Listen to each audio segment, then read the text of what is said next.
কৃষ্ণ ভজন বাদ দিয়ে যত কিছু কাজ সংসারে করছি কৃষ্ণ ভজন বাদ দিয়ে যেটার জন্য এলাম সেইটাই করা হচ্ছে। স্ত্রী পুত্র পরিপালন করার জন্য সংসারের উন্নতির জন্য সংসারে আইলাম, এরকম কথা কোনো লেখা নেই, কিন্তু কৃষ্ণ ভজি বার করে সংসারে আইন এই কথা শাস্ত্রে পাওয়া যাচ্ছে। তো যেটা আছে শাস্ত্রে সেইটা করলে আমাদের কল্যাণ হবে, কিন্তু যেটা না করলে হয় সেটা নিয়ে আমরা ব্যতিব্যস্ত। আমরা সংসারে যে পরিমাণে ভালোবেসেছি, স্ত্রী পুত্র পরিবার বিষয় সম্পর্কে, সেই পরিমাণ যদি কিছু গোবিন্দের চরণে হয়ে যেত মতি, তাহলে আমাদের উন্নতি হতো, জীবন সার্থক। শাস্ত্রে বলছেন বিষয়ে যে প্রীতি এবে আছে হে আমার, হে প্রভু সেই মতো প্রীতি হোক চরণে তোমার। আমি টাকাকে যেরকম ভালোবাসি, সংসারের পরিবারগণকে যেরকম ভালোবাসি, তো তুমি আমার তার মধ্যে একজন হও। বাড়িতে 5 জন আছি আমরা, পুত্র সন্তান, পিতা মাতা স্ত্রী, তো এর মধ্যে ভগবানকে রাখলে অসুবিধা কোথায়? ভগবান তো বলেছেন যত করছি যতস্বসি, তুমি যা কিছু করবে আমাকে কেন্দ্র করে করো, আমাকে অর্পণ করো। তো 5 জন লোকের খাবার রান্না করছি, গোবিন্দটা বাদ দিয়ে গোবিন্দকে সঙ্গে রাখলেই জীবন সার্থক। খুব বেশি কঠিন না, চকাচক রান্না করে পকড়ি, পনির রসা, মালভোগ, আহা করে নেই দপ করে নিজে খাওয়া, আর ওইটি গোবিন্দকে দেখিয়ে প্রসাদ খাওয়া, এই তো আর তো কিছু না, গোবিন্দকে দেখিয়ে প্রসাদ খাওয়া। আর নিজে রান্না করে খেলে পাপ ভক্ত হয়, আর গোবিন্দকে দিয়ে যদি প্রসাদ পাওয়া হয় তাহলে আর কোনো পাপ থাকবে না। যদি আপনি ওকালতি করে লোককে ঠকিয়েও আনেন পয়সা, সে পয়সা হজম করার ক্ষমতা কারণ নেই, কিন্তু গোবিন্দকে দিলে গোবিন্দকে স্মরণ করে দেওয়ার ক্ষমতা আছে, আপনার পাপ ভোগ করতে হবে না। ভগবান বলেছে মন নিমিত্ত কীর্তন পাপ ধর্মায় কর্তব্যে, কিন্তু মা অনাদৃত ধর্ম অপি পাপং সাম্যক প্রভাব। তুমি যদি আমাকে অর্পণ করো তাহলে অহংকার সর্ব পাপে বহু মা সুযোগ সমস্ত পাপের দায়িত্ব নিয়ে পারবে, কিন্তু আমাকে দিতে শেখো, আগে আমাকে দিতে শেখো। কি সুন্দর শিয়ারা হয়েছে গরম গরম খাওয়ার জন্য, জিহাদ ভগবানকে দিতে গেলে ঠান্ডা হয়ে যাবে, ভগবানকে দিয়ে গেলে ঠান্ডা হয়ে যাবে, দেরি আর সচ্ছে না। ভগবানকে দিয়ে প্রসাদ পেতে হবে, তাহলে আর কোনো অসুবিধা হবে না। আর এটা না হবে, এত ভয়ভীত হয়েও আমরা পরিবর্তন হতে পারছি না। গুরুবার বলেছেন, সেটাও মনে আছে, বাকি যারা থাকবে তারা অধিকাংশ লোক ঈশ্বর বিশ্বাসী হবে। বোঝা যাচ্ছে না ঈশ্বর বিশ্বাসী কতটা হচ্ছে, বোঝা যাচ্ছে না। ভয়ভীত ভাব, বাড়ির থেকে বেরোতে ভয় লাগছে, ভ্যাকসিন না নিলে বাইরে বেরোনো যাবে না, বাড়ি থেকে বেরোতে দেবে না, এরকম সব হয়ে গেছে। কি যে হবে, কিন্তু পূর্ণ কৃষ্ণের উপরে বিশ্বাস থেকে যে কদিন থাকেন ধরা থাক, ভগবানকে কেন্দ্র করে বেঁচে থাকুন। আজকের বা 100 বছর পরে মৃত্যু অবধারিত।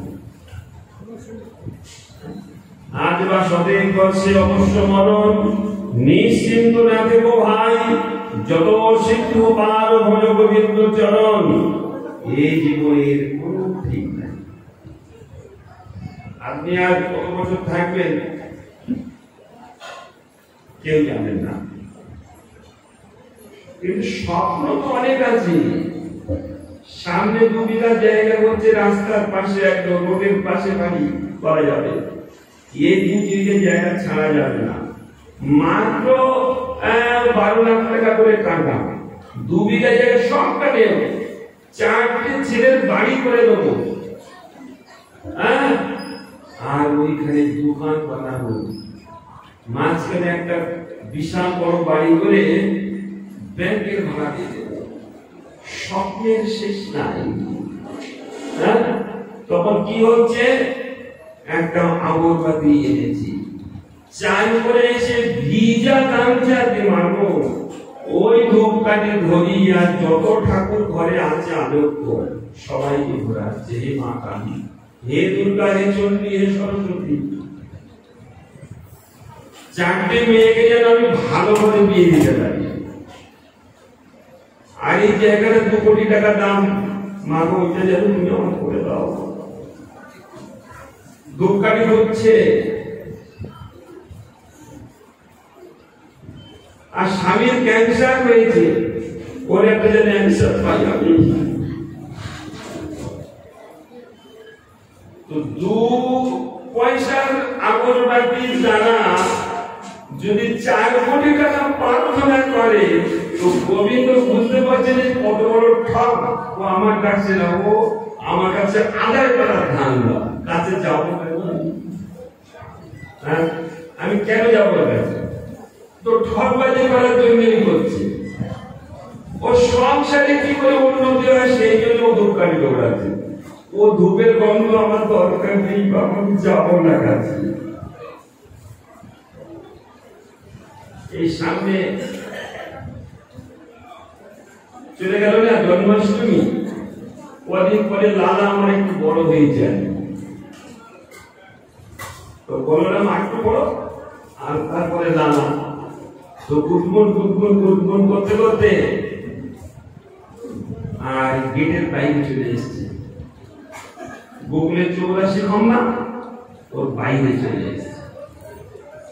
বাইরে এসে দেখেন একটা বিশাল বড় ষাঁড় গেটের পাশে শুয়ে আছে। আর সিংহরা ওরকম বড় বড়, পুরো মোটর সাইকেলের হ্যান্ডেলের মতো, 2 ভাই দুটো ধরে লড়াই করছে। দুটো সিং 2 ভাই বলেছে, আর ভালো করে এইভাবে মোটর সাইকেল স্টার্ট দিয়েছে যাবে এখন। আর গরুর যদি সিং আপনি ধরে নাড়া দেন হয়েছে। শুয়েছিল বেচারি, দাঁড়িয়ে, যেই দাঁড়িয়ে একটু ছোট ছোট বালক, দুটো তো সিংয়ের উপরে ঝুলছে। আর ষাঁড় মানে বিশাল লম্বা জোড়া বড়, মাইয়া মাইয়া পাগলাও পাগলাও পাগলাও। আরে সর্বনাশ, ওর সামনে যাবে কি? গরু দেখে, সিংহটা গরু দেখে সকলার ভয়। মা যশোদা তাকে নেবে কি? মা যশোদা তো যেতে ভয় পাচ্ছে। আর ও কি শান্ত হয়ে আছে? সিং যেরকম নাড়া দিচ্ছে, আর করবে তো করবে। 9 লক্ষ গাভীর যে গোবর যেখানে ফেলা হচ্ছে, সেই কাঁচা গোবরের মধ্যে ঢুকে গেল দুটো। কাঁচা গোবর ভাগ্যিস পুরো ঢুকে যায়নি, এই বন্ধ হয়েছে, শ্বাসবদ্ধ হয়ে যেতে পারে। আর রোহিণী মা একটাকে তুলেছে, আর যশোদা একটাকে তুলেছে, আর পরিষ্কার করছে। আর তখনই ভালো করে,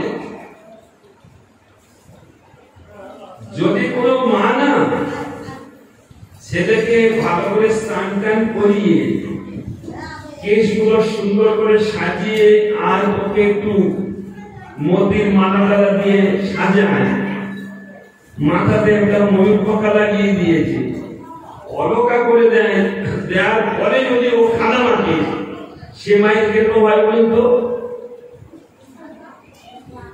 হ্যাঁ, তাই না? মা যদি সাজাবের পরে ছেলে যদি কাদা মাখে, তাহলে হয়েছে আমি তো একে তো গোবরের মধ্যে ঢুকে গেছে, গোবর পরিষ্কার করছে আর ওর মধ্যে দুটো একটা দিচ্ছে। মা বলছে নানা তো সুকর্তা, সুকর এখনই তোকে সাজিয়ে দিলাম, এত দুষ্টামি করছি, তুই সুকর্তা সুকর্তা। বলতে क्या बात है, मेरा भाई सुकर्ता जानते हो मैं कौन हूँ?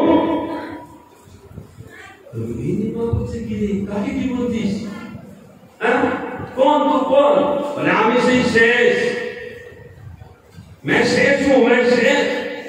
बोले যশোদা একটা ঝাড়ু নিয়ে দুজনকে ভালো করে বিষ নামিয়ে দি, যত ভগবানের অবতার আমার দিয়ে, হ্যাঁ, আর কোন জায়গায় জন্ম নেওয়ার জায়গা পেল না, আমার দিয়ে অবতার ঝাড়ু দিয়ে পিটিয়ে দেবো, ভগবান সাজাবো। কৃষ্ণ বলছে এখানে মুখ খুলবেন না, মুখ খুললেই গন্ডগোল। যদি এই গোকুলে ভগবান হতে চান তাহলে কিন্তু লস হয়ে যাবে, আর কলিযুগের ভগবান হলে তারও ডবল লস। কলিযুগের ভগবানকে বৃন্দাবনে যাবে, রাধা কৃষ্ণ কিনে নিয়ে এসছে, কাঁচের আলমারি সাজিয়ে রেখেছে। হ্যাঁ, যদি কোন ভাগ্যবতী হয় এই সাইজের গ্লাস কিনেছে, বুঝলেন, আর এই সাইজের থালা, নকলদানা 500 কেনা আছে, 6 মাস হয়ে যাচ্ছে, দুটো করে নকলদানা প্রতিদিন দিচ্ছে, সারাদিন আবার সেটা তোলা হচ্ছে না। পিপিলিকার শাড়ি লেগে গেছে, সহেলি এসে বাড়ি দেখতে ডাকছে, এই দেখবে আমার ঠাকুরটা একদম জাগ্রত, প্রতিদিন আমি ভোগ লাগাই, পিঁপড়ে হয়ে আমার ঠাকুর খেয়ে যায় আমার নকল দানা। হ্যাঁ, আমার ঠাকুর একদম জাগ্রত, প্রতিদিন আমার দেওয়া নকল দানা। পিপিলিকার উদাহরণ করে সব খেয়ে চলে যায়। তো কৃষ্ণ বলছেন দাদা ভগবান হওয়া লস হয়ে যাবে, কাঁচের আলমারি ঢুকিয়ে দেবে, বড় যদি নকলদানা পাওয়া যাবে, আর কিচ্ছু দেবে না দাদা। আর আগরবাতি দিয়ে শুধু এই দাও ওই দাও, মেয়ের বিয়েটা করিয়ে দাও, এখানে একটা যেন চারতলা বাড়ি করতে পারি, এখানে যেন আমার এই হয়, ছেলেটাকে যেন উকিল করতে পারি, যেন মোটা মোটা টাকা এনে আমার হাতে দেয়, শুধু আগরবাতি ঘোরাচ্ছে আর ওই মন্ত্র জপ করছে। হে গোবিন্দ, তোমার সেবা করব, তোমার নাম করব, তোমার ভজন করে জীবন ধন্য করব, ও বুদ্ধি নাই। দাদা খবরদার, গোকুলে এসছি, নন্দালয়ে, ঘোষপল্লীতে, মাখন মিস্ত্রি এখন জুটবে না, তাহলে ওই নকল দানায় হবে ভগবান মিশে চলা, তুমি পুত্র হয়ে থাকো এখানে। হ্যাঁ, ভগবান হলেই লস, ভগবানের অবস্থা দেখল। আচ্ছা আমি একটা কথা বলি, হ্যাঁ, আপনারা দেখেন যারা এসছেন অনেকে তিলক দেখছি, কি সুন্দর ভালো লাগছে, আর সব মাধব মহারাজের গল সব। হ্যাঁ, মাধব মহারাজ খুব ভালোবাসে, সবাই এসছে মাধব। হ্যাঁ, আচ্ছা কোন ভগবানকে বেশি ভালোবাসেন? হ্যাঁ, হাত উঠিয়ে বলুন তো, তাকে আপনারা বলুন। কৃষ্ণকে তিলক আছে যাদের, তারা তো বলছে ভগবান কৃষ্ণকে ভালোবাসে, আর যাদের তিলক নেই তারা কি বলে? ওরাও পাশে ওদের স্পর্শ পেয়েছে। আচ্ছা আচ্ছা, ঠিক ঠিক বলছেন তো, ভগবান ভালোবাসেন, ঠিক? আচ্ছা, আমি তো বলবো একদম চোখে আঙুল দিয়ে, ভগবানের চেয়ে আপনি আমরা পুত্রকে বেশি ভালোবাসেন। ঠিক বলছি কিনা? ভগবানকে বেশি ভালোবাসেন না পুত্রকে বেশি ভালোবাসেন? ভগবানকে একদম একদম না।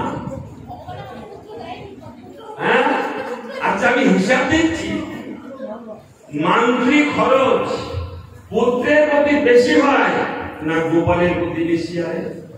এইটা পুত্রের প্রতি বেশি হয়। হ্যাঁ, পুত্রের প্রতি বেশি হয়। তাহলে কার বেশি ভালোবাসা হয়? ধরা পড়ে গেছে।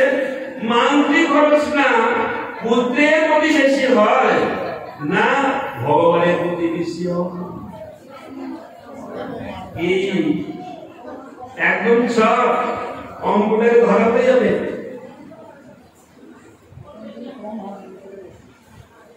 তো আমরা বলি মুখে ভগবানকে ভালোবাসি, কিন্তু হাঁটা কথা মেয়ে নয়।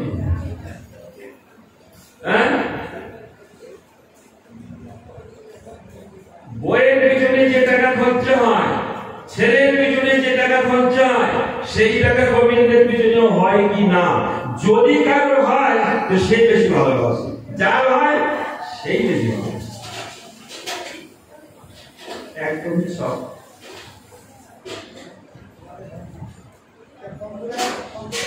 আর যে ওইটা করে তার ওই প্রার্থনা সার্থক, যে বিষয়ে যে প্রীতি আছে আমার, সেই মতো প্রীতি হোক বহু চরণে। তাদের পক্ষে সাজিয়ে আমরা ওপরে ওপরে ভগবানকে ভালোবাসি, যে ভালোবাসাটা বাসি সেটার মধ্যেও আমাদের স্বার্থ লুকিয়ে আছে। ছেলের জন্য, মেয়ের জন্য, বইয়ের জন্য, সম্পত্তির জন্য, অর্থের জন্য ডাকা উচিত।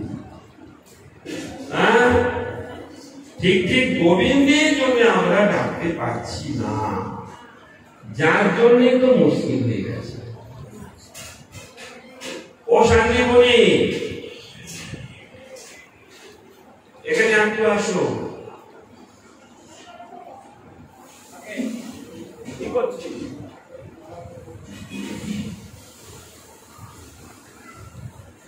এরা শিলিগুড়ি থেকে এসছে অনেক কষ্ট করে, মদন মোহন গৌরী মঠ দর্শন করবে। কুচবিহারেও যাবে না? সেটা হলো নরোত্তম গৌরী মঠ, আর এটা হলো মদন মোহন গৌরী মঠ। আসাম, শিলিগুড়ি, জলপাইগুড়ি, কুচবিহার এসব অঞ্চলে নরোত্তম দাস ঠাকুরের প্রচার ছিল। বাঁকুড়া, হুগলি, বর্ধমান এইদিকে শ্রীনিবাসাচার্যের প্রচার ছিল। 24 পরগনা, মেদিনীপুর এই সমস্ত দিকে, কলকাতায় এইদিকে শ্যামানন্দ প্রভুর প্রচার ছিল। এই নরোত্তম, শ্রীনিবাস, সামন্ত প্রভুরা এরা গোস্বামীগণের পরবর্তী স্টেজে জীব গোস্বামীর কাছে এরা অধ্যয়ন আদি করেছিলেন। সমস্ত শাস্ত্রীয় সিদ্ধান্ত শিক্ষা দীক্ষা নিয়ে জীব গোস্বামী এই গৌড় ধাম পশ্চিম বাংলাতে প্রচার করার জন্য পাঠিয়েছিলেন। মাঝখানে বীরহাম্বি সেই মূল্যবান গ্রন্থগুলো সব লুটপাট করে দিয়েছে। তো তিনজনে খুব দুঃখী হয়ে তিন দিকে বেরিয়ে গেলেন। শ্রীনিবাস আচার্য তিনি ওই দিকে থাকলেন, আর যাবে তো যাবে, ঘুরতে ঘুরতে ওই বীরহাম্বির বাড়িতে গিয়ে হরিকথা শুরু করেছে। অনেক হরিকথা শুনেছে, তার মধ্যে একটা প্রসঙ্গ এসছে যে আমরা এসছি বৃন্দাবন থেকে কৃষ্ণ কথা জগতে প্রচার করতে। কৃষ্ণ কথা বড় দুর্লভ, দুর্ভিক্ষ চলছে কৃষ্ণ কথা। বহু মূল্যবান গ্রন্থ আদি নিয়ে এসছি আমরা জগতে প্রচার করার জন্য, কিন্তু কি হলো, কিভাবে সব লুটপাট হয়ে গেছে রাতারাতির মধ্যে। আমরা গাছতলায় একটু বিশ্রাম করছিলাম, গরুর গাড়ি করে আনা হচ্ছিল বৃন্দাবন থেকে ফাঁকা রাস্তা। তখন বীরহাম্বি বলছে, মহারাজ আমার ভিত্তগণ আপনার এই সমস্ত গ্রন্থ অর্ডার করেছে, আপনার গ্রন্থ আমরা সব ফেরত দিচ্ছি। কতগুলো দোষ ছিল তার পোশাক। এবং সব অংশে সকলেই শ্রীনিবাস আচার্য গুরুর হরিকথা শুনে সকলে হরিনাম দীক্ষা প্রাপ্ত হয়ে গেলেন, সবাই সাধু হয়ে গেলেন, অসাধু থেকে সাধু হলেন। সাধুদের কার্য হলো অসাধুকে সাধু করা, অসৎকে সৎ করা, মন্দকে ভালো করা, এইটি হলো সাধুর স্বভাব। সাধুরা এইটাই দিতে চায় জগতে, যে সবাই অমৃতস্য পুত্র ভগবানের সন্তানেরা, এরা কি করে ভগবত ধামে ফিরে যাবে, তার জন্যই তাদের হৃদয়ে কাঁদতে থাকে। এনারা তিনজন যা সেই গন্তব্যপ্রাপ্ত হয়ে সবখানি প্রচার করেছিলেন। তাই বলিও গুরুপাদ কর্ম এতৎ অঞ্চলে তিনি এক একটা প্রতিষ্ঠান করেন। তো এই মঠটার নাম দিয়েছিলেন, এখানে একটা মদনমোহন বাড়ি আছে। এই কুচবিহারের রাজার সপ্ত দেবালয়, 7 জায়গায় 7টা মদনমোহনের বাড়ি আছে। মূলটা হলো কুচবিহার। এখানেও আপনারা যার সময় নয় মদনমোহন মন্দির দেখে দিতে পারেন, তখন হয়তো বন্ধ থাকবে। এখানেও এক মদনমোহন মন্দির আছে, আমি মাঝে মাঝে ওই কথা বলতে যাই। খুব বড় জায়গা, ভালো, বেশ কি সুন্দর। তো যেহেতু মদনমোহনের স্থান বলে এই মাথা নাগাতে গুরু মহারাজ একটা মঠ করলেন, এই নাম মদনমোহন। আর ওখানে নরোত্তম দাস ঠাকুর বিশেষভাবে সব এদিকে প্রচার করেছিলেন বলে কুচবিহারের মঠের নাম দিয়েছে মদনমোহন, এই করে নরোত্তম। এইভাবে দুটি মঠ আমাদের এখানে। এছাড়া আপনি যত যাবেন দেখতে পারেন। এই শিলিগুড়ি আগে হলো কলকাতা থেকে আসতে, এখন এই মাথা ভাঙা কৌমীয় মঠ মদনমোহন, ওখানে যাবেন নরোত্তম কৌমীয় মঠ, আরেকটু এগিয়ে যাবেন গোলকগঞ্জ কৌমীয় মঠ, আরেকটু এগিয়ে যাবেন সেখানে ধুবড়ি নিমানন্দ কৌমীয় মঠ, তারপরে কি বলে সেটা একটা আলাদা লাইন হয়, সেটা ওইদিকে যাওয়ার জন্য বাসুগাঁও, তারপর গুয়াহাটি, তারপর শিলচর ইত্যাদি বহু মন্দির করেছে গুরুপাদ পদ্ম জগৎ জীবের কল্যাণের জন্য। তারা করেছেন বলে তো এদের এখানে কালকে 13 কুইন্টাল চাল ডাল খরচা হয়েছে। কত লোক প্রসাদ পেয়েছে? 1 কুইন্টাল চাল ডালে কত লোক খায়? 7 থেকে 800 লোক। আর 13 কুইন্টাল খরচা হয়েছে কালকে। পিছনে একটা প্যান্ডেল করা আছে বলে লোক পোশাক পেয়েছে। এই রাস্তাটা সব জায়গা 12টা থেকে শুরু করে সন্ধ্যা পর্যন্ত প্রচুর।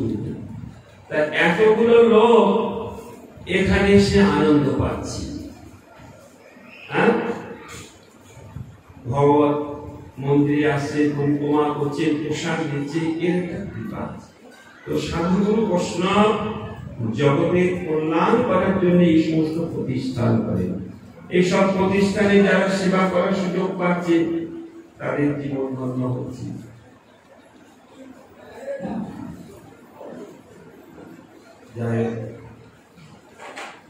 এখান থেকে হয়ে শিলিগুড়ি কদিন থাকা দিচ্ছে। আমাদের গুরুপাদ পদ্মের শতবার্ষিকী ডিসেম্বর মাসের 28 তারিখে। তো আমি আজ 1.5 মাসের মতো 24 পরগনা মেদিনীপুর হয়ে চিত্তরঞ্জনের ঐতিহ্য হয়ে আমি এখানে এসেছি। এখন যাব কুচবিহার থেকে, তো 15-16 দিন বা 20 দিন পরে আপনাদের শিলিগুড়ি ওই জায়গায় পার্থিত্ব করা হয়, প্রচার মন্দিরের বাড়ি। তারপর কোনো ভাগ্যবান ভাগ্যবতী গুরুদেবের সেবায় যদি দিতে চায় তাদের জীবন ধন্য হবে। গুরু মহারাজের মহিমা সবাই জানেন, তিনি যে মহাভাগবত পরম করুণাময়, তিনি জগতের কল্যাণের জন্য এসেছিলেন। গুরুপাদ তত্ত্বে এক দিব্য বাণী আছে, আমার মন্দিরে যদি কেউ একটুকু সেবা করে জীবনে, তার উদ্ধারের জন্য যদি 100 জনম আমার আসতে হয়, তাও তার উদ্ধারের জন্য আসবো। এর চেয়ে বড় বাণী কি আছে? জীবের কল্যাণের জন্য এত বড় কথা বলেছেন তিনি। আমার মন্দিরে যে ঝাড়ু দিয়েছে, কেউ অর্থ দিয়ে সেবা করেছে, তার উদ্ধার অবশ্যই।